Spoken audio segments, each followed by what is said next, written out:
Well, hello there. Hey there, PJ. How are you, sir? I'm, I'm fine, handsome. You always call me handsome, so I get to call you Well, handsome. How are not you doing? today. Today you look a little less handsome, and I just thought I Oh, wouldn't say anything. But that, since you brought it up. that hurts me deeply. Mhm. Um, hey, I want to share something with you that happened this weekend that I know has happened to you because you're just a lucky dude, but it has never happened to me before. And that is, I was downtown. That's not downtown, but I was in an area of Chicago called Avondale at a grand opening of a store called Bud and Rita's in Avondale. And the gentleman who's a proprietor there, Scott, came up to me and he was like, "Hey, welcome to the store, blah, blah, blah." And he goes, "Hey, you're on that podcast." And I Hmm. was wearing a hat. And because at first he was like, sorry, he didn't say that. The first thing he said was, "Hey, I'm sorry, but I have a fanboy moment here. And I gotta ask you something." And I'm like, typical Chicago. I'm like, "No, sorry, man, I don't have any money." Right. And and You he was cannot like, bum a cigarette off of me. "Yeah, exactly, exactly. I just smoked my last one outside, didn't you see?" Hmm. And I was like, yeah. And then he started talking about the podcast. He started talking about episodes and everything. And I was like, "Oh my God, I'm a celebrity. It's happened." I That's know that's happened to you too, very right? cool, PJ. It has happened. In fact, I this is going to sound serendipitous, but it actually just happened to me last night. I was at a banquet. I'm on the board of the University of South Florida's business school, School of Marketing, and there was a banquet, and someone who I'd never met before walked up to me and just said, "Hey, I just want you to know I'm a big fan of the podcast." And Oh, it's incredible. I mean, it's amazing to have that happen. yeah, no, So, and I'm I'm sure sure our guest today has probably had, I don't know, one or two people in his life walk up to him, maybe a this handful. morning, probably a few. "Hey, Yeah, you're Dave." yeah. Is that true, No, Dave? Dave, no, yes. Well, I'm not as handsome as either one of you. So that Hmm. Okay, we're is off the That is pod. true. people That is are true. very No, weird. it's not at all People are true. very weird about Mm, Chopped. Some people are most people are everyone's very nice, but people get weird sometimes. Okay, I think I want to delve into that a little bit more. We So, do. Well, let's get started. Let's introduce our absolutely, amazing guest. We always say that, but today, and we today, always say this as well. We always say, but today, truly, our guest is I'm amazing. Go ahead. I'm very Tell our audience about our guest. I am actually full orchestra jazzed to Mhm. introduce Dave here. So today we delve into the exhilarating world of the business of television and media with none other than the fantastic Dave Noll, a true mastermind behind some of the most iconic TV series in American television history. Dave began his career in television in the early 2000s. In 2007, he teamed up with Cleve Keller to form the production company Keller Noll, specializing in game shows, competition series, and reality formats, a partnership that has produced one hit show right after another. Over the past decade plus, Dave has won 2 Emmy Awards, which you can actually see behind him on his counter or on his shelf. And as a Oh, I missed that. There they are. Hmm. Right there. They're right there. He won Mhm. both of those as a television Mhm. show creator and executive producer, and is best known as a creator of the hit Food Network series Chopped, which is currently in its 20th season and has already had an insane run of over 1,000 episodes. He's also the creator of the show America Says on Game Show Network, which has produced over 500 episodes, plus the award-winning and absolutely hilarious game show Punchline on Fox. In I used to all, love that show. That was the show with the comedians, right? The comedians, yes. that game. Yeah, I remember that show. That was a In good show. Dave has created over 60 series and sold over 200 shows to major networks and platforms worldwide, with shows showing in Canada, France, Germany, Japan, Spain, South Africa, Turkey, and of course, the good old US of A. In addition to his success as a show creator, Dave is also a sought after speaker, sharing his insights on creativity, innovation, overcoming fear, and motivation with sales teams and executives around the world. He He'd is, be a great guest on the Braving Business podcast. we Oh, should get, wait. Okay. we We should get should him get on. him on. Mhm. He seems fantastic, He that guy. seems He does. fantastic. We will see by the end of this. He's also the author of the Visionary in Charge. Sorry, the author of the book called The Visionary in Charge, the subtitle of which is 7 Simple Rules, just one extraordinary idea can change your life. He continues to inspire audiences with his dynamic keynote presentations that ignite creativity and challenge conventional thinking in business as well as media. Dave, my friend, welcome to the Braving Business Podcast. It's so great to be here. It's an honor. You guys are really very, very good. I am most excited to hear your questions, gentlemen.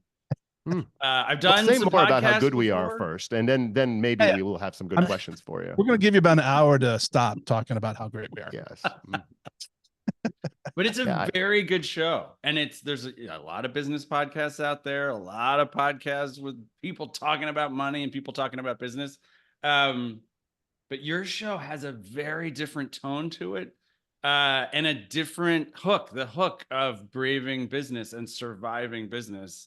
As we know, if you have any success in business at all, it is surviving, and it is a day-to-day, at least the way we look at it, is you gotta conquer everything every single day, and except for the days, where you're exhausted and you just don't. which is as you age most days. Dave, All- I truly, I mean, we were humbled to have the opportunity to have you on. I know you do not do a lot of podcasts, so it is amazing to have you on. And you've had an incredible career. I'd love to have you take us back to the very beginning and tell us what initially drew you into television and media. It's crazy because I remember the moment in high school, let's say junior year. I think it was junior year, where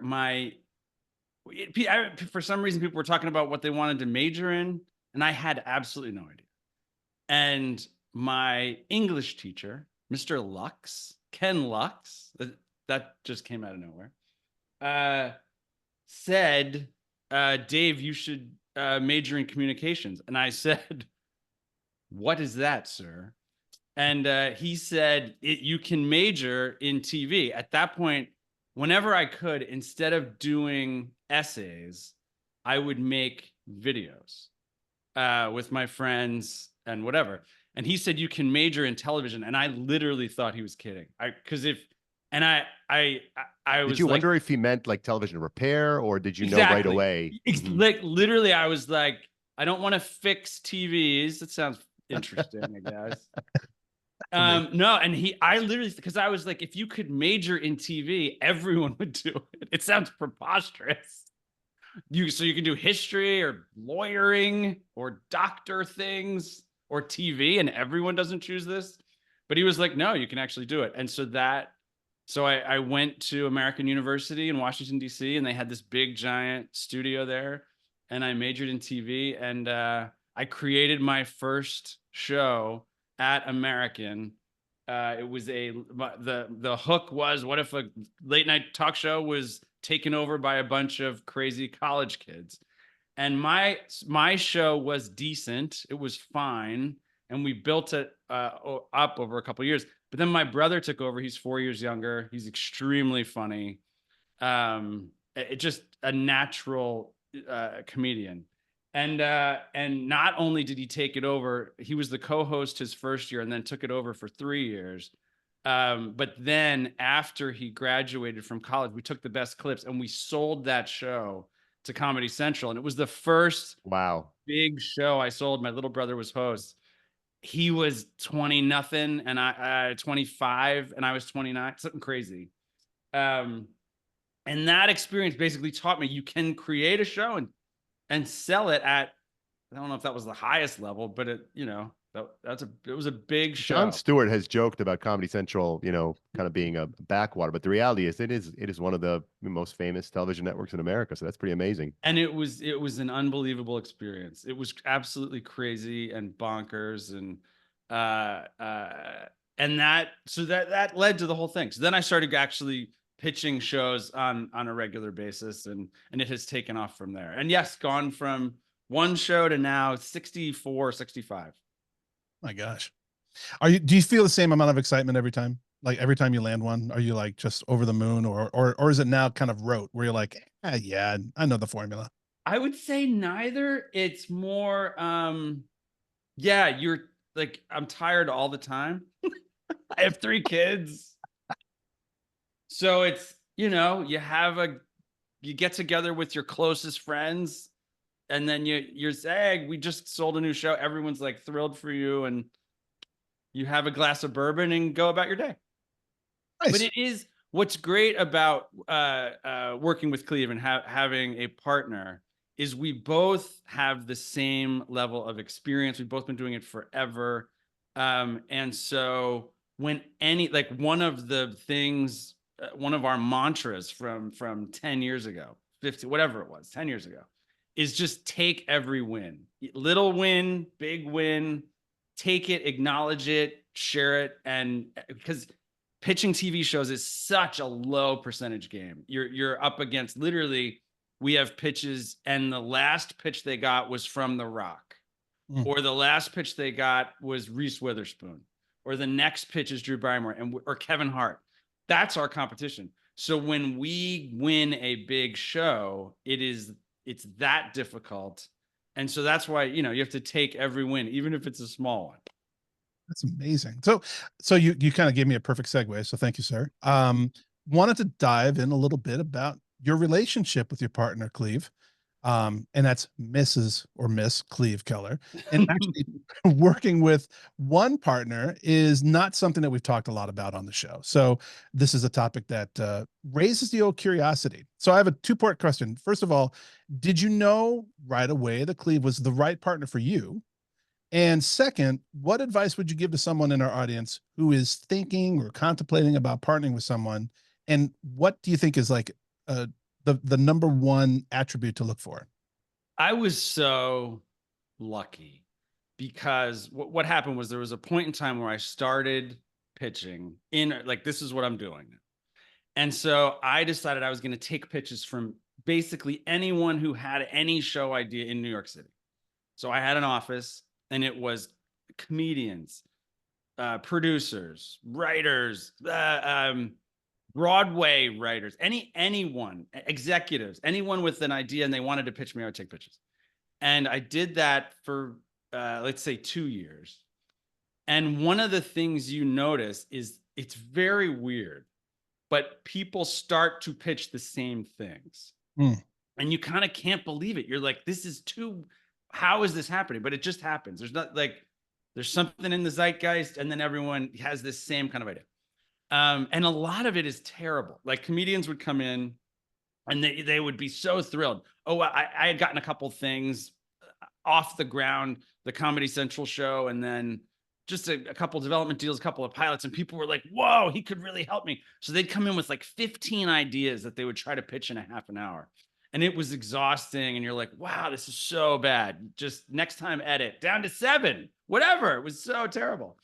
So Cleve comes in, and I didn't know. To me at that point in time, she was just a woman who worked at Oxygen. That's all I knew her. That she was just a random television producer who worked at the Oxygen network. And so she came in and pitched me a show.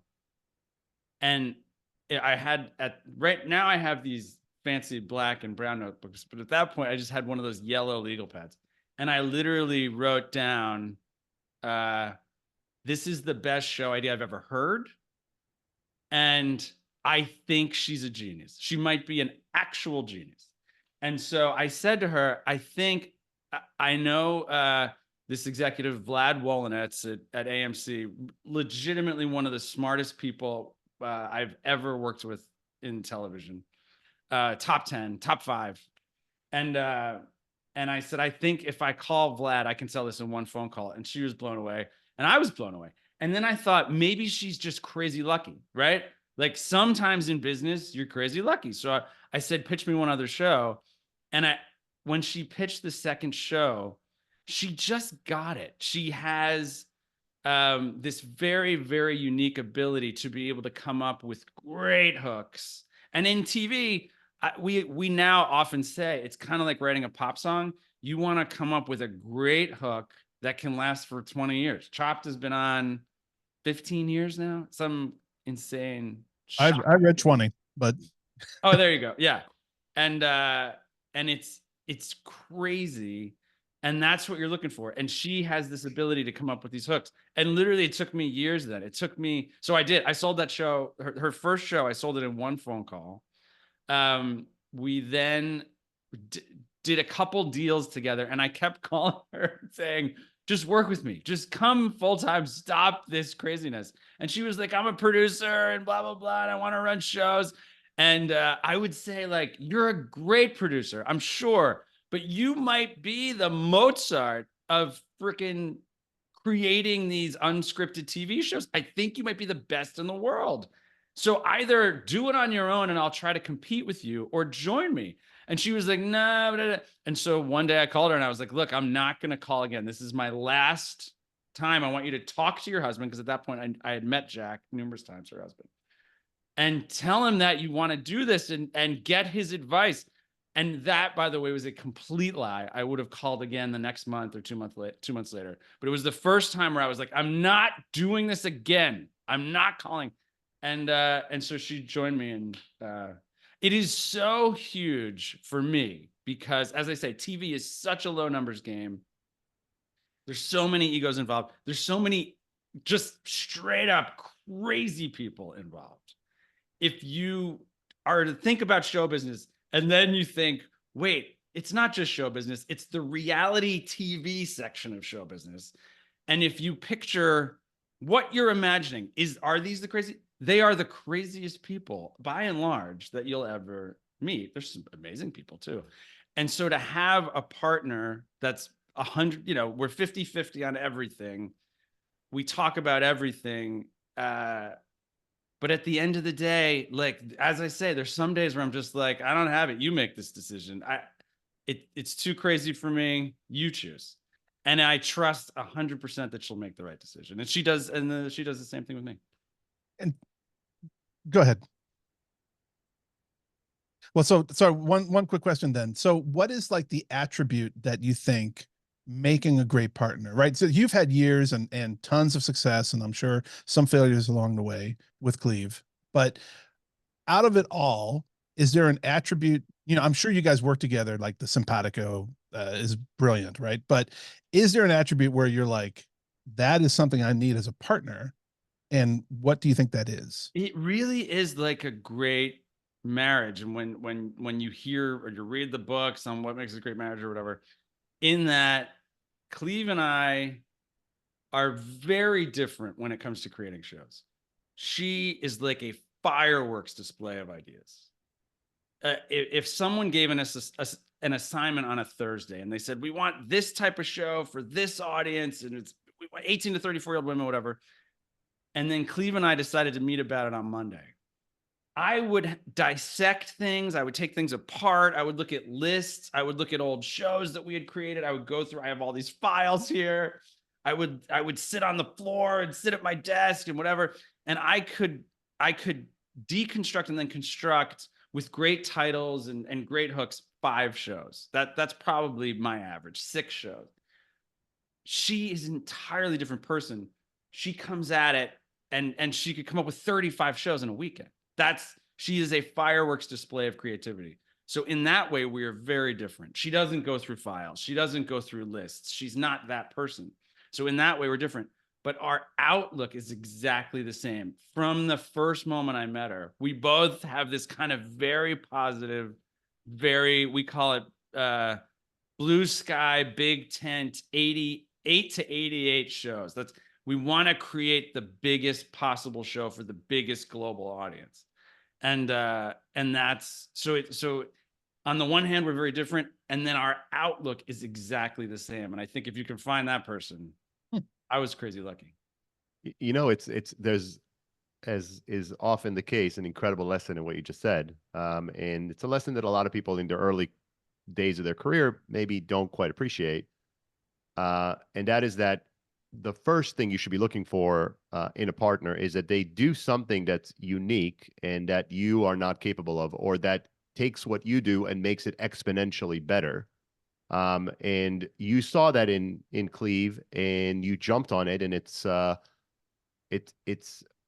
not only wise, it's actually what anyone who is expecting to do big things needs to understand is going to need to be part of your repertoire, because you're going to come across people, whether they're going to be actual business partners or people you work with in isolated situations or in circumstances, and you should be looking for people that take what you have and add more to it and make it exponentially more valuable.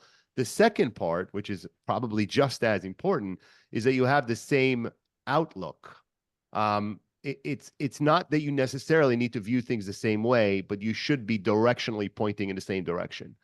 A lot of times there is an initial business connection that you make with someone, and personalities are very, very different. Outlook is very, very different, and it makes things a lot harder as you go. So I'm not surprised that worked for you. I want to dive into another person that has been very influential in both your and Cleve's career, which is Barry Diller. Barry's, of course, well known for being the founder of Fox and being the CEO of Paramount. I think he's now the chairman of Expedia, IAC. maybe IAC IAC. and Expedia as well. I think. Yeah. IAC has, I think it's Match.com, like Vimeo, like a giant list of. He's Billy. I refer to him as billionaire Barry Diller, or Barry Lawrence Rutherford Diller the Fourth. I like to call him. Is that really his name? Not his name. Or you at just all. made that up? I love that. I made that up one day when we were there because I was talking to someone. I wanted to impress them. I believe you're talking about Barry Lawrence Rutherford Diller the Fourth, and everyone's, whoa, shoot, I didn't realize. He is, as Cleve and I like to say, in our entire career, of the 20 smartest things that anyone has ever said, he's probably said 15 of them or 16 of them. He knows everything, and the biggest thing we learned, ironically, is when you are not Barry Diller, which most people are not, when you're not Barry Diller, to never think big is the lesson he taught us. And that was a mind-blowing, soul-shattering, life-changing thing. And we have a question about that. So let's put a pin in that. I'm curious. Okay. I'm curious. What would you say is the best lesson about leadership that you learned from Barry Diller? Oh, that's an interesting one. I would say he hammered, know the one thing in each person, because I would go into these big meetings once a month, and it would be all these CEOs, presidents, or whatever of the different divisions, and people would make these presentations, and he would just rip into people. It was great. It was great to watch, and then if he did it to you, it was terrible. Yeah, not great, but you learned. And he would hammer, find the one thing that you do that is better than everyone else, and do that thing and build from there. What a lot of people who have any kind of success tend to do is jump the stream. We're doing this. It's successful. Let's do this. And he would just hammer. It was great. They wouldn't see it coming. And after we had been there a couple of years, I would see it coming, and I would be like, yeah, it's going to be great. He's going to wreck him. And that's, he would say, find your lane, and then expand your lane as wide as you could get it, and shovel as much money in as possible. But like, I have a follow-up.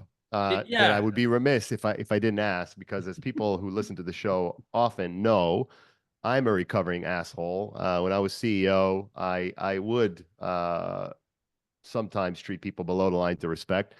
And it's interesting because you're talking about what sounds like instances where Barry, I don't know what the right word to say it is, was less than kind to people who maybe failed to meet his standards. And yes, there's something gleeful about that. Help me with a challenge that I find, especially as I age, to be profound, which is that you may Barry Diller, you can't argue with his success. But there are not a lot of Barry Dillers. There are a whole lot more of PJ and me, not even nearly as many. You're way more successful than the average Joe in business.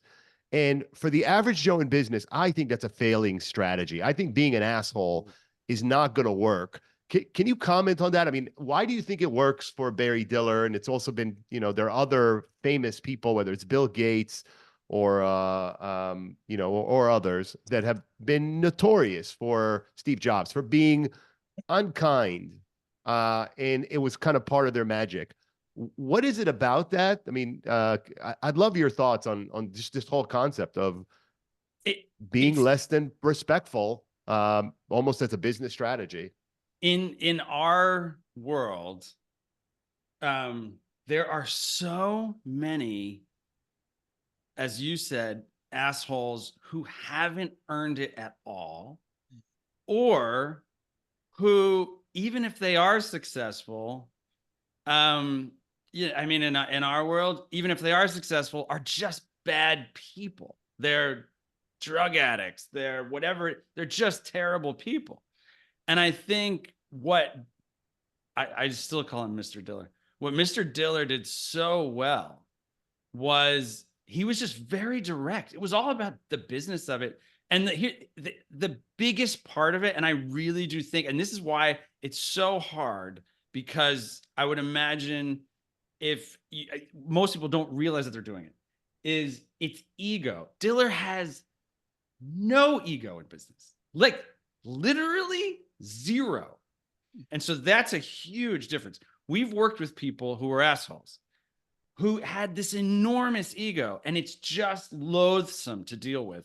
And mistakes are made left and right because it's not about the money. It's not about the business. It's about that guy looking at himself in the mirror.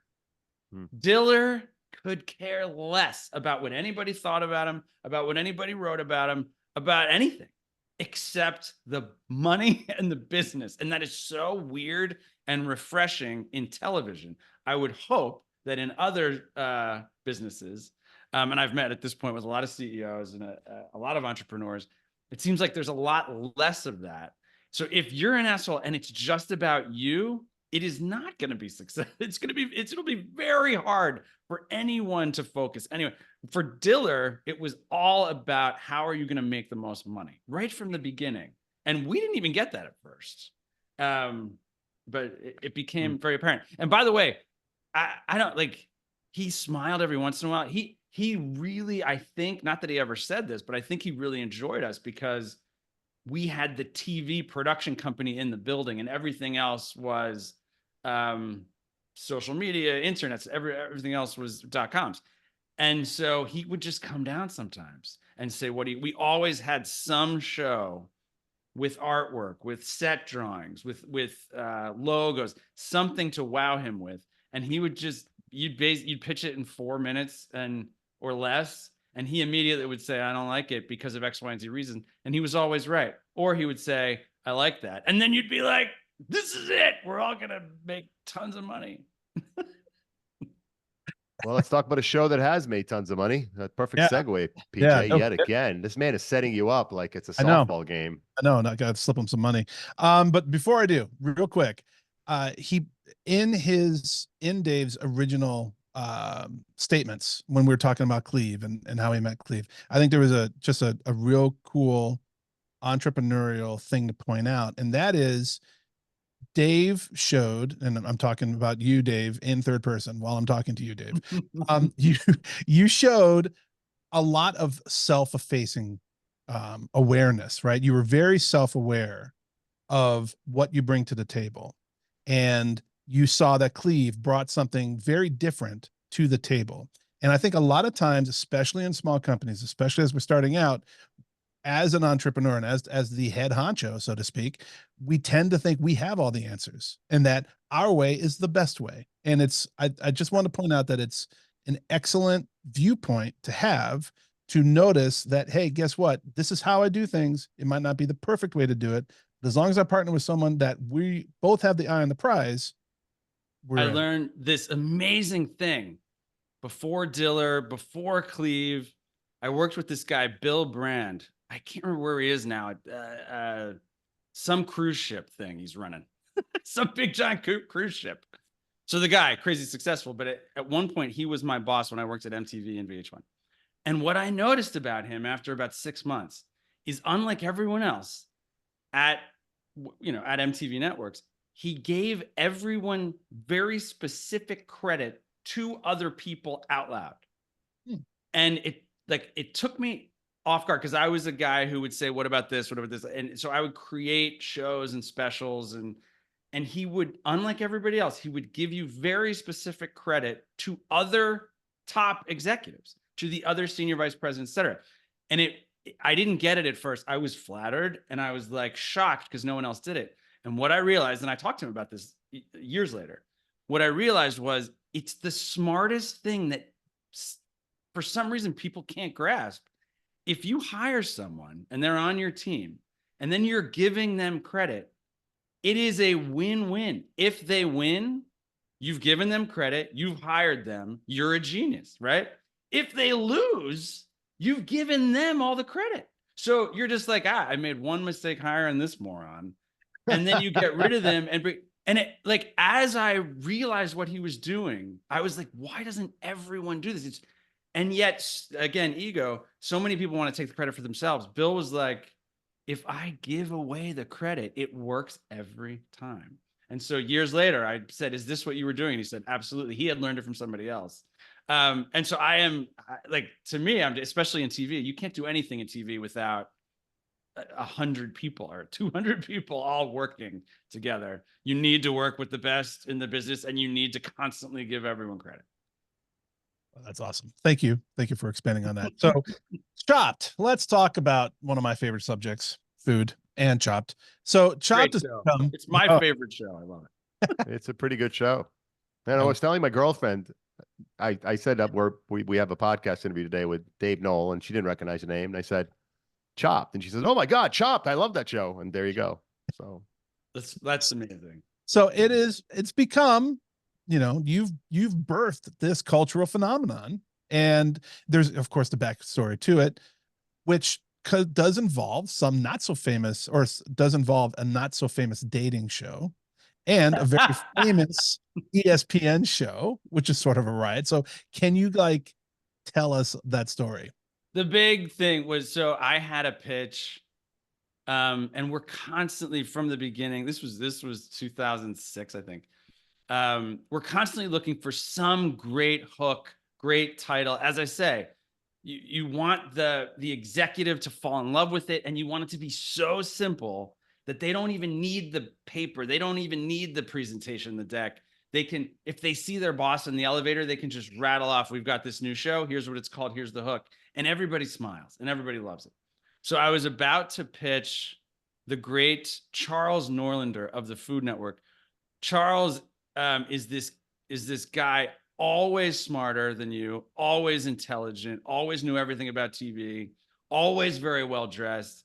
And he had these circular Harry Potter style glasses. So we referred to him as the wizard behind his back. We were just like, I got a pitch with the wizard coming up.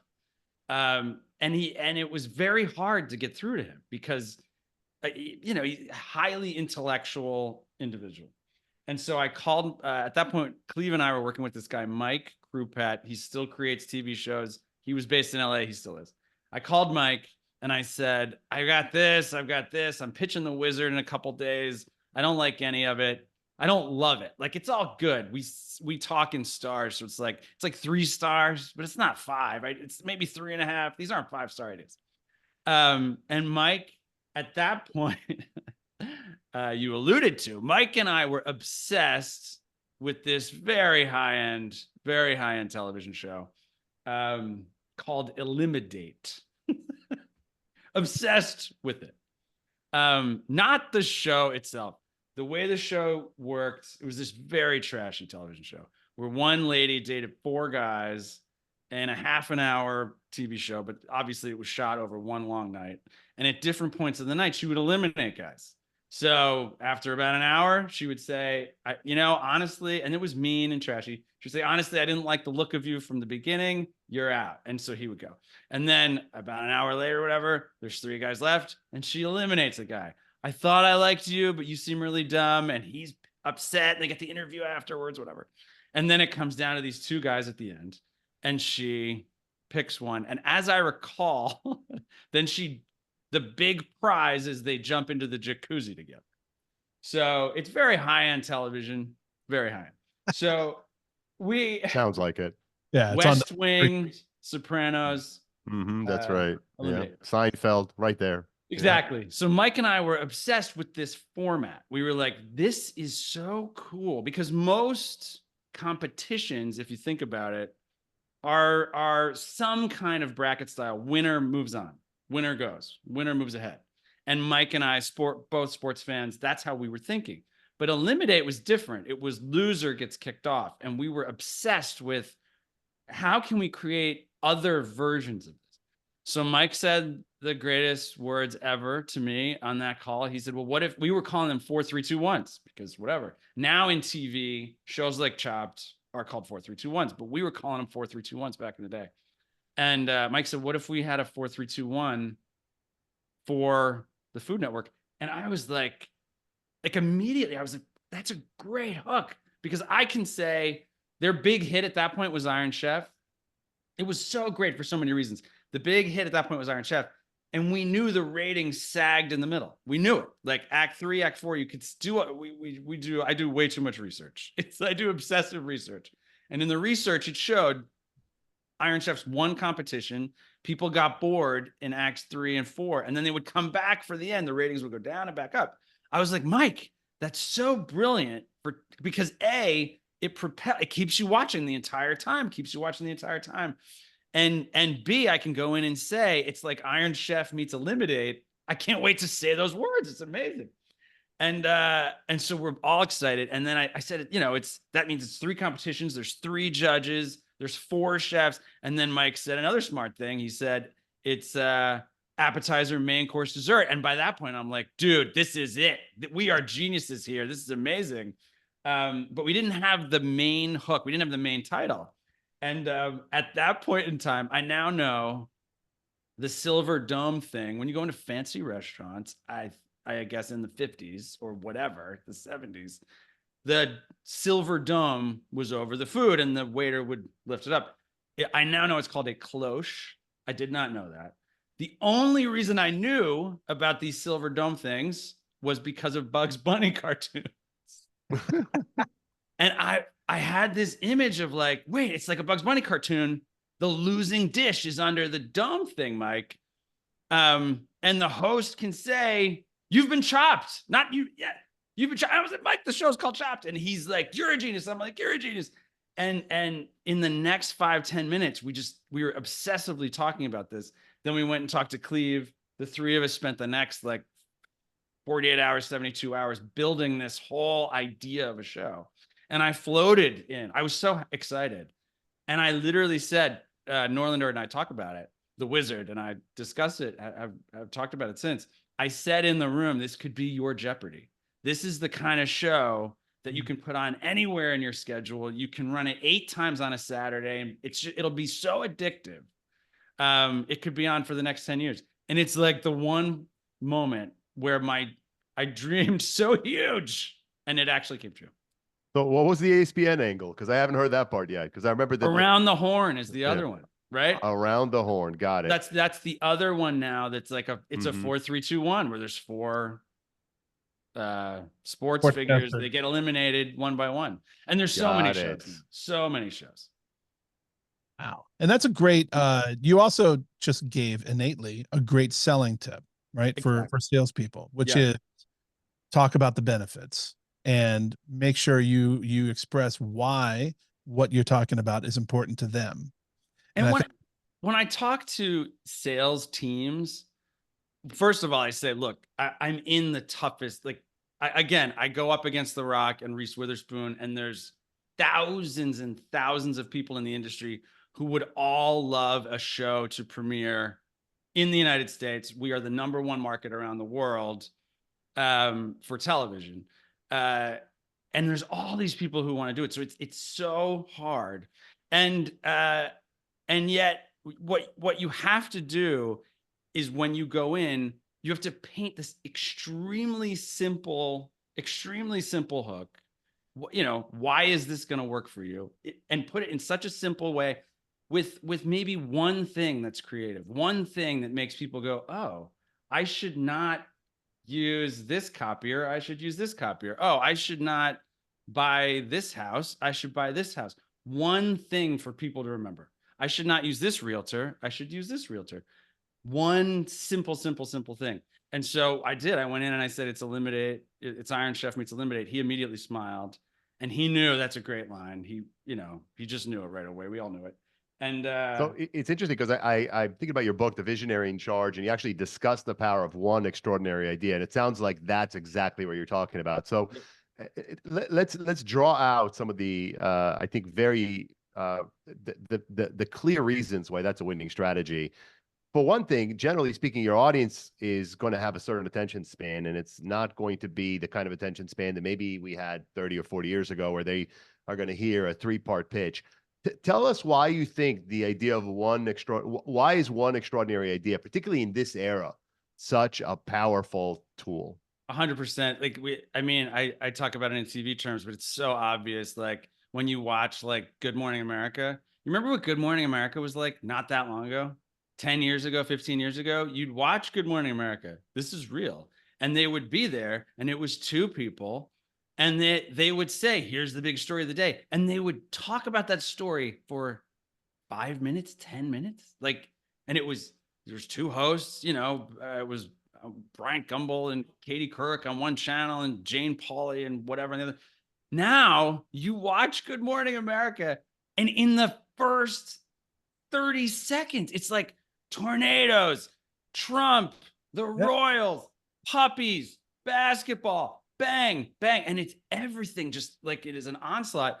And that's just the opening 45 seconds. And then they talk about a story and it's so fast and they talk so fast. Everything's so, and so the way Cleve and I talk about it is like, by the time we talk to anyone, say our pitch meeting is at 2:00 in the afternoon, they've gotten attacked by so many things scrolling, so many things on Instagram, Facebook, TV, all this stuff. And you have to basically say, and then as I say, The Rock goes in. Unfortunately, The Rock is a little bit better looking than me. He's a little bit more famous. And so you have to come up with something that's so good that they'll not only remember it and then pass it on to the other people that they work with. So simple, but so good that they're like, okay, I'm gonna do this show with Cleve Keller and Dave Noll, and I'm gonna pass on Reese Witherspoon. Very simple. That's awesome, actually. Right? Because I think the high concept wins. There's so much noise. There's so much noise. You have to have a clear voice. So anything. If you have a new website, if you have a new product, if you have a new sales initiative, even at your company, if it's a big company, right? There's so many ideas. There's so many people trying to get the boss's attention. Your thing needs to be very concise, super concise, and just have one element of brilliance. Sure. All right. So let's talk about a little bit of brilliance. Your approach to creativity often involves rethinking traditional boundaries, which can include something that feels both really insightful but also really counterintuitive, which is a philosophy that I believe Mr. Diller had provided you. Don't ever think big. What does this philosophy mean, and how has it influenced your projects? Well, what I mean by that is, and it literally, there was one meeting, one day, one moment that changed. Cleve and I talk about it all the time. It changed our entire career. It changed our whole business outlook. We had been there for about 6 months.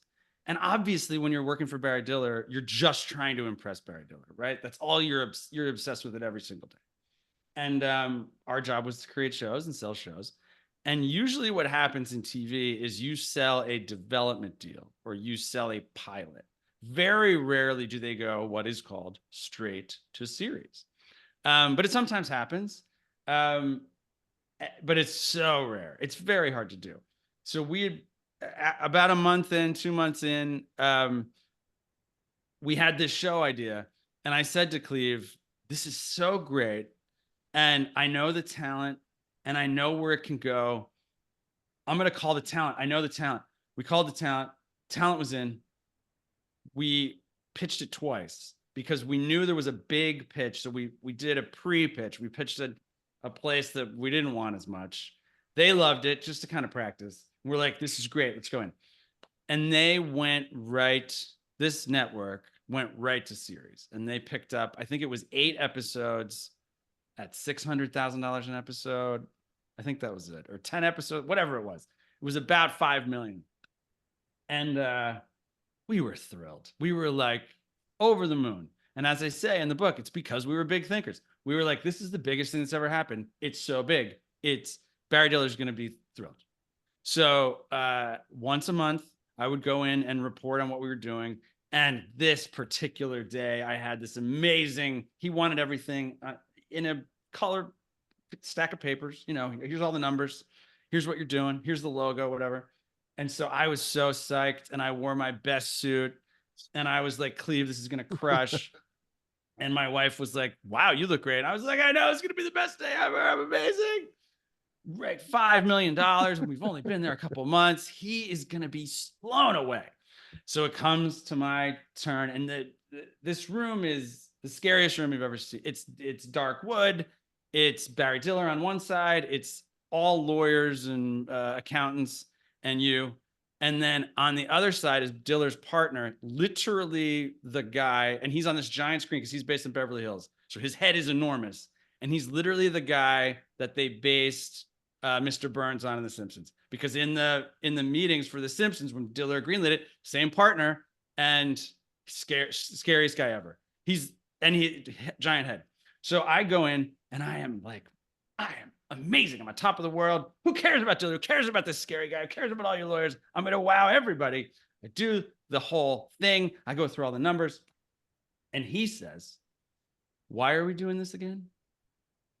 And I laughed at him. I didn't know what else to do. I laughed at billionaire Barry Diller's face because I was so scared. And I thought maybe he had misspoken, or maybe he was having a senior moment, you know, Who knows? So I laughed at his face and I said, well, and I reiterated 3 of the points in 45 seconds. Maybe you didn't hear, maybe you didn't hear something. Maybe he's having a stroke. And he put the binder clip. I had gold binder clips because that's how great I thought. That's how you roll. And he slid the whole presentation across the table. As I say, I can still hear the binder clip sliding across the table. And he said, I'm just going to go word for word, gentlemen, because I feel like you're adults. He said, it's a fucking lemonade stand. And the whole thing exploded. I just literally was like, oh my gosh. And then in the next 2 minutes, he dissected exactly how long the show was going to last. He's like, I know this talent. I know this network. It's going to last about 2 years. Maybe I'll give you 3 seasons. So say you get 8 episodes, whatever, 24 episodes. And he's like, I'm going to be as generous as possible. You can't sell this around the world. You can't format it. There can't be a version in Italy or France. The most you're going to make is like cash, is like $6 million, $8 million. I'll be generous to you because you're seeming like a nice person. It's a fucking lemonade stand. Goodbye. And I was destroyed. So I was like, this sucks. We're never going to do better than that. And then he did this amazing thing. He built us up. So he destroyed us. And then he said, look, what you and Cleve can do is create the next Wheel of Fortune. You can create the next Survivor, the next America's Got Talent, the next House Hunters. All these shows are worth in the hundreds of millions, if not billions of dollars. It's just as hard to create the next Wheel of Fortune as it is to create this lemonade stand. Do that. That's why I hired you. Do that. And so I went up and I was depressed, but I was like, Cleve, I actually think he said something smart here once again. And I think we had 80 something shows on this gigantic development board. And I started crossing off shows. I was like, this one's not going to make it. This is gone. This is gone. Cleve was just mind blown. She thought it was going to be a whole different day. And we went at the end, it was down to 8 shows. And if you just think about that, that's how smart the guy is. by just saying that, right? We went from 85, 87, whatever it was, shows down to 8. And they were probably the best shows, and they were probably the ones with the biggest. And over the course of the next couple of years, the next couple of months, what we realized, because he said this, was don't bring me anything ever again, unless you see a very clear path to over 100 episodes and over $100 million globally. Everything else is a lemonade stand. And we've changed that's changed everything. But so don't ever think big. Because unless you're a billionaire, unless you're Cuban or Diller or whatever, your big is going to get killed. Your big is not nearly big enough. So what we now do is, for any show, we start at the top. So that's what we learned.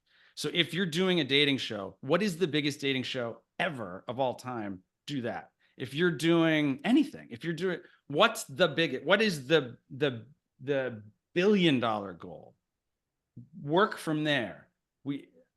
Too many people are big thinkers, and then they end up, being not so great. They ended up being. So let me tell you what I'm taking away from that. It's a little bit different than where the question PJ asked. I was expecting you to go in a different place with it. So I'll tell you what I think I heard. I don't know that that's what Barry meant, but that's my takeaway. You need to be laser focused. If you have greatness in you, or you believe, or someone believes you have greatness in you, the best way to squander that is by being scattered, by having too many irons in the fire and not having any one of those irons really getting your full attention so that you're putting brilliance into it. To me, it sounds like don't ever think big is really about don't ever think bigger than is necessary to achieve your goals. I mean, don't go overboard. Be focused. That's what I think he was saying. So much about TV and then so much about business is that laser focus. And if you're focused on just getting anything on the air, or if you're focused on just selling any amount of boxes, or whatever you're doing, you're not going to win. You're not going to get the giant win. And so, what he was saying is, why don't you focus on what is the biggest money-making show in history? Which in the top 10 biggest money-making shows in history, Family Feud, Wheel of Fortune, American Idol, America's Got Talent, those types of shows. Focus on those, because that's I'm Barry Diller. I lost and made $100,000 just on the elevator coming up here. So yeah, well, for the folks listening who probably are not going to, maybe some of you will invent Wheel of Fortune or America's Got Talent. The takeaway that you could take into your lives and your businesses are about focus. Yes. It's a fact that a lot of particularly young businesses where you've still not found your niche or you're still not sure, try to do 4 things. But the reality is actually that increases your odds of failing. Do one and do it as well as you can. And you know what? You also need to, the other side of that, of course, is be prepared to pivot if it doesn't work.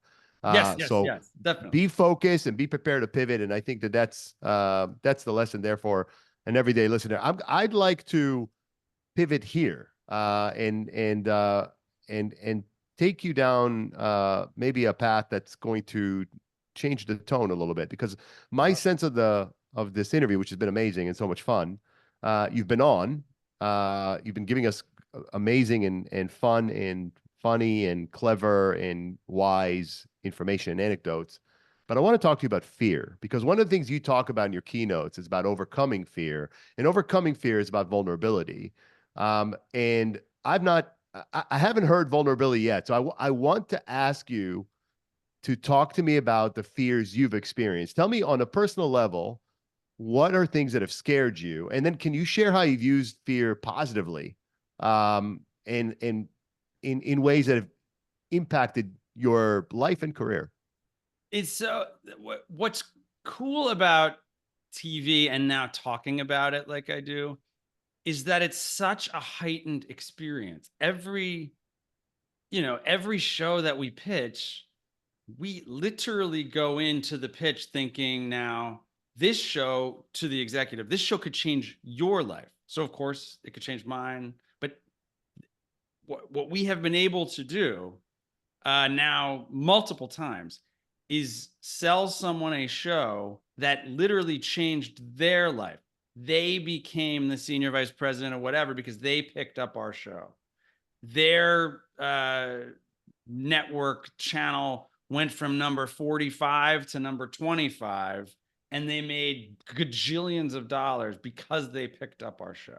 So there's a lot on the line, and it is so weird because you have to throw all of your soul into these pitches, and you have to really concentrate on being very specific and concentrate on the future of the show and be very positive and put all of this work and all this effort in, and then they're gonna reject you. That is just what happens. And in TV, they are not nice often. So sometimes you get a very nice, polite, oh my God, that was a great idea and you guys did such a great job. But we have to pass for X, Y, and Z reasons. And sometimes they don't get back. Sometimes you have to chase them down. Sometimes they're literally mean. They're like, I wasted my time, or I don't know what you guys are thinking. And you're just like, have you created a bit? Anyway. And there's so much of that. We pitch hundreds of times a year. So the rejection, literally, if you let it at all, would overtake you in a second. And there have been times I write about in the book where our backs were against the wall. If we did not sell another show, it would be over, and the company would not exist anymore. There was one point in particular where I was walking through Penn Station, and I have a strong dislike for Penn Station in New York. I think it is one of the worst places in America. And it is offensive. I find it just offensive. And then you go to Grand Central, and it is this palace. It's this amazing palace. But I have to go to Penn Station, which is like a bathroom where trains come in. And so I'm in Penn Station, and I get this phone call, and it was at a weird time of the day or whatever. And it was our agent, and we had this one big show that was about to launch, 10 episodes, a ton of money. Like literally, we had the team in place, we had started, and they were killing the show, and we had to give the money back. It was like just one of the worst days ever. And it like 2 weeks before, our big hit, which was kind of moving things along, had gotten canceled. So I write about this, and I say there was this moment where I was like, I'm going to have to call Cleve and say, well, we have to give up. We're done. It's just whatever. And just very luckily, I didn't do that. And then, I told her, but I was like, we can, let's talk about this again Monday or whatever. Let's just relax. It was a Thursday maybe. And then I just never did it. I would go back in the next day and be like, I have to probably tell her tomorrow. I probably have to give up. We're not going to make any money this year, and that's not good. And that is kind of what has happened so many times to us. And so you kind of have to be super naturally positive. And I read this amazing thing years ago in his book On Writing from Stephen King, where Stephen King talks about he would send in, when he was very young, like 7th grade, 8th grade, he would send in short story after short story after short story. And at that point, right, he's selling his work. And he sent the first one in, and obviously they rejected him, to his favorite publication. He was just like so excited about this short story, and so excited that he had learned, oh, you can send these things in, you could do a submission, you just do this, and blah, blah, blah. And he got a rejection back. And what he said was, as a 12-year-old or 13-year-old, he was so happy that they had rejected him. His favorite publication had rejected him, that he put a nail over his bed, in the eaves over his bed, and he hung it up, and he looked at it every day. And he was like, I want to get as many of these rejections as I possibly can. And he got so many that the nail was too small, and this is Stephen King, so maybe he's telling the story, but he said he had to pound a wooden stake in to handle all the rejection letters before he sold anything. And so that led me very early on to think of it as every one of these passes, every one of these rejections is simply a step forward. So we created this equation, and it took months to do, but there was this executive that one of the giants of NBC, Brendan Tartikoff, said in his book, even if you have the best television show, you're going to have to pitch it 30 times. You're going to get rejected 29 times. So that was 30.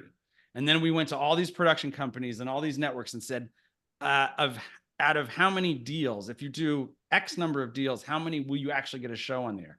And they said 4. So we're like, okay, 30 times 4. We need to pitch at least that many times. And then out of how many shows will you actually get a hit show? And it was 30 times 4 times 8. And so we're like, okay, we're going to have to pitch 960 times. And these are high quality pitches. You can't, if it's a lame pitch, it doesn't count. High quality pitches 960 times and get rejected around 959 times until we get the big giant hit. And I am not kidding when I say Chopped was about pitch number 850 something.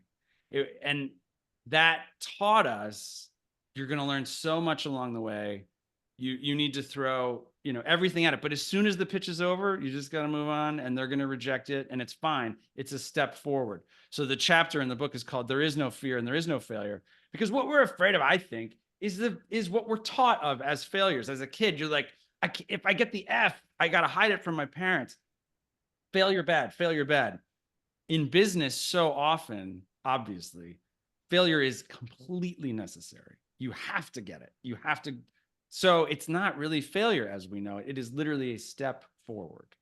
And so now, like, Cleve left some big giant show that we're really close to, and they rejected. I'll just be like, some days I'm depressed and I'm like, I got to give up for the rest of the day. Talk to me tomorrow. But often I'll just be like, all right, step forward. It's a step forward. Two things there that I want to draw out. One, we've had a guest, another best-selling author, a very successful guy, Ray Higdon, who spoke about when he was down and out and was rebuilding his career. He set as a goal to himself that he would get, and I want to say the number was 20, but I might be wrong about the number, 20 no's a day. That was, he set a goal of getting a certain number of no's a day, and he wouldn't stop dialing until he did. The other part of that, which I think is so wise, and is also something I think we've heard about from Coach Dan Gordon, which was that failure is not the opposite side of the coin of success. It's actually the same side of the same coin, which I think is exactly what you're saying. I mean, ultimately, if you expect to have success without understanding without experiencing failure, you're delusional. But it's not just delusion. What you learn from failure is what leads you to success. If you are wise, if you're paying attention, and during the course of getting no's, you are beginning to connect the dots about what's causing the no's. Why am I getting no's? What am I hearing here? How can I draw something from that into a revision of my idea, or a revision of my pitch, or a revision of my approach? That's how you get to winning. And I think that's super wise. Those 10,000 hours, is it Gladwell who talks about that, where you need to do something for 10,000 hours before those 10,000 hours aren't just hours. They're 10,000 hours of failing. That's what it is. You have to fail all those times to become Tiger Woods, right? Like, just be terrible. And then you're like, oh, a little better. And then you're bad again. And then, you get a little better. And that to me, that's what that 10,000 hours is. It's 10,000 hours of quote unquote failing. Great. And so right from the beginning, we knew, like, I used to say, we're going to give you this pitch, and you can pass whenever you want. Please pass. I get it. But we're going to ask you a couple of questions, because what we're going to try to do is triangulate. So the next time we come back and we pitch you the ultimate show, the show that you're just like, when you retire, you're like, oh, the greatest show ever was the one. That's what we're looking for. So I'm going to ask you a couple of questions. And it puts it puts them obviously in the position of power, right? I have said, look, I'm going to talk here. This is all about me and Cleve pitching you this amazing show. But your time is the most valuable thing. Obviously, you're the one with the money. You're the one with the doorway that I have to figure out how to walk into.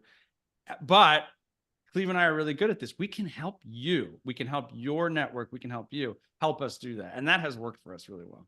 That's awesome. Actually, thank you for saying that, because we're kind of bumping up on time. So, but we have a couple of other great, great questions that we want to throw at you real quick. And so, in your career, throughout your very storied career, you've worked with a myriad of talents and personalities, and many of our listeners and viewers also have to deal with all sorts of personalities. You've kind of shared some of the more gravelly personalities that you've dealt with. Could you share how interacting with so many different types of people, how that has shaped your leadership style? The biggest thing is I read ages ago, and I'm sure you've heard it in some way, is that there's a percentage of people, and I think it's probably about 20%, that are going to not like you, and there's nothing you can do about it. Impossible. Everyone loves me.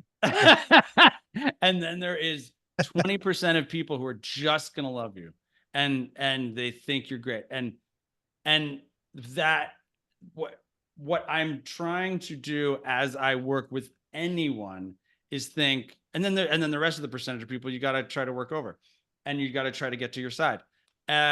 Is this the person who I'm just not going to get along with? The great thing about having a partner that you trust 100% is oftentimes I will say, this person just doesn't like me, like whatever. And she'll say it too. She'll be like, oh, this lady doesn't get me at all, but she seems to love you. And approach everyone with that kind of respect of, even if they're being not great to you, it's just something from their childhood. It's just something that someone who maybe looks like you or wears the same kind of blazer or has similar glasses, did something to them ages ago and whatever. And that is, in TV, there's just so many different types of people that are often way off the wall and crazy. And I think it is very helpful that Cleve is a mom. She's got a husband. Her top priority in life is going to her house in upstate New York and relaxing and hanging out with her friends up there. I'm a dad with 3 kids. My top priority in life is right after this on a Friday, I'll go across the street to our friend's house, and there's about 6 of us, 7 of us who get together and have some drinks once a week. And that that keeps you focused. It's like, if it's the craziest person ever that you're dealing with on a Tuesday, and it's a huge set, and you're spending hundreds of thousands of dollars or whatever that day, and someone's being horrible, take a step back and realize it's not you, it's some other thing. And your main focus is your kids and the drinks you're going to have with your friends on Friday night. Sure. Well, it is indeed Friday, and I am also about to have some drinks. Before I ask you the last question, your book, The Visionary in Charge, we'd love to offer a couple of our listeners the opportunity to write in and earn a copy of the book, hopefully with a signature in it, if you'd be kind enough to do that. Yes, I would love it. And I was thinking, based on the fun story you told about Barry Diller, pushing that that folder back across, and you remembering the sound of that paperclip, I'd love it if people would share with us a story similar to that, where perhaps a sound or an experience really changed how you view things for the better, ultimately. I'm sure at the moment that experience for you wasn't the best thing ever, but in hindsight, I'm sure you'd view that as perhaps one of the most significant moments of learning in your career. We've all had those experiences. How does it sound? Would you be up for giving away a couple of books? It's amazing. I would love it. All right, fantastic. Well, let me ask you the last question, and it's about the fact that the entertainment industry has evolved so much. It's, over the course of the last few years, many people have begun to cut the cord. I just saw a statistic that Comcast subscribers are down something like 30% over the last 5 years. A lot of people are paying for streaming platforms. It used to be the live TV was a big deal, getting people to seats at a certain time at a certain day. We all remember, Can't Miss Thursday or something like that on NBC, right? TV. Yeah. But now it's pretty much, that those days are gone. So how has that changed your approach to pitching? And what can you maybe share about the need to be nimble, recognizing changes in your industry, and not seeing them as something that you're going to wail against. A lot of people like to bellyache about the good old days versus the present days. How do you not get stuck in that, conundrum of, bitching about what used to be and just focusing on what is and how to be most successful in it? Great question. The one of the smartest things, was lucky that I did very early on, was start reading about anything I could find on early TV, early movies. There's a lot of stuff on Disney, so I ended up. You see Mickey behind me. There's a lot of stuff on Disney. There's just not a lot of stuff on anybody else. So I read a lot about Disney. I read a lot about the Warner Brothers and early TV. And what that does is remind you constantly that it all changes. There's nothing, it all constantly changes. So I call them doomers and gloomers. There's always, especially in reality TV, there's always doomers and gloomers. It's from the beginning. They used to say, people who worked in unscripted television would say unscripted's really a fad. And you're like, everything's a fad, sweetheart. It's all a fad. It's always going to be a fad. And so right now there's a lot of doomers and gloomers in TV, and they're all belly aching over whatever. At the end of the day, since America has been a country, there's always a need for some big, fun, splashy movie that captures everybody's attention. There's always a need for a big, fun, splashy television show that everybody's talking about. Cleve and I, we always sit back and go, there's going to be another one. I hope it's ours. But if it's not ours, people are talking about Barbie and Oppenheimer literally now as if it'll never happen again. Oh my gosh, they were amazing and they blew everybody's minds. That'll be the last hit. And I was like, it was just a couple years ago where everybody said that about Marvel. Oh, now that Endgame, nothing will ever be as big as Endgame, right? Of course there will be. There will be something huge next week or 6 months from now. There's always another big show. And so I love the doomers and gloomers. Now I'm like, yes, get out, go. Stop competing with me. You're right. Television as you know it is over. There's the door. You should go be a real. That's a really interesting reverse psychology game you play there. I like that very much. I don't know if you've heard, but podcasting is about to end, particularly business podcasting. And I would encourage all the not so great shows that are out there to potentially consider just, accepting their defeat. I also 100%. Dave, you also sound like an eternal Cubs fan, so I appreciate that. My dad, seriously, growing up, I was a Red Sox fan. My dad was a Cubs fan, and that literally, that literally taught me failure forever. My dad was 70 when they finally won the World Series. I cried. I was 35 or whatever when the Red Sox first won the World Series. That seriously, no doubt, taught me. Sometimes you just gotta wait. You gotta wait it out and just keep being positive. Every year, my dad would say, "This is the best team we've ever had, the Cubs team." Every year for 70 years. Yeah, of course. And he was right. By the way, this year may be the year that the Cubs have the best team they've ever had. They've had a great start to the season, but we're not going to go there. PJ, do you want to say any last words before I wrap up? I do. First of all, Dave, you are amazing. Also, you have earned yourself a spot on our esteemed t-shirt train where we think has he now? As he has your quote, everything is a fad, I think will shine well on the bodies of people. That sounded weird. Anyway, my dad also loves t-shirts and trains. So that t-shirt train. Well, you probably don't remember this, but when you signed the paperwork for you gave us the rights to anything you say, and so everything's a fad. Thank you very much for that. We're taking that all the way to the very small bank. So yes, no, that's amazing, and I owe a quick explanation. Not explanation. We're gonna have the t-shirts up on the website. I just got to link it up, so we'll do that and get hats and all that fun stuff. So please, Tal. Yes. Well, I first I want to tell people who do want to potentially get a copy of Dave's book, write to us at www.bravingbusiness.com. There's a page there where you can send us notes. Many of you know that and take advantage of that. We really, both PJ and I really appreciate the feedback that we get. We get a lot of really fun questions. We've also met some guests that way.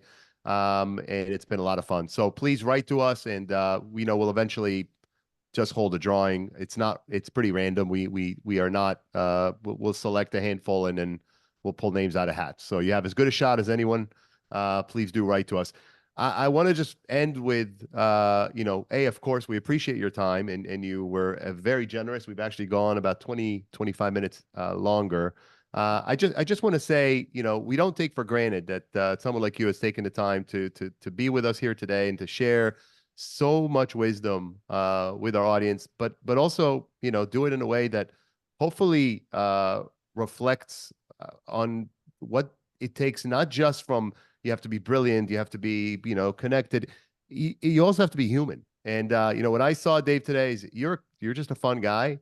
You're very real. And I encourage the people that are in the audience, in addition to aspiring to be successful, aspire to be authentic, because authenticity at the end of the day is what you bring home to your family.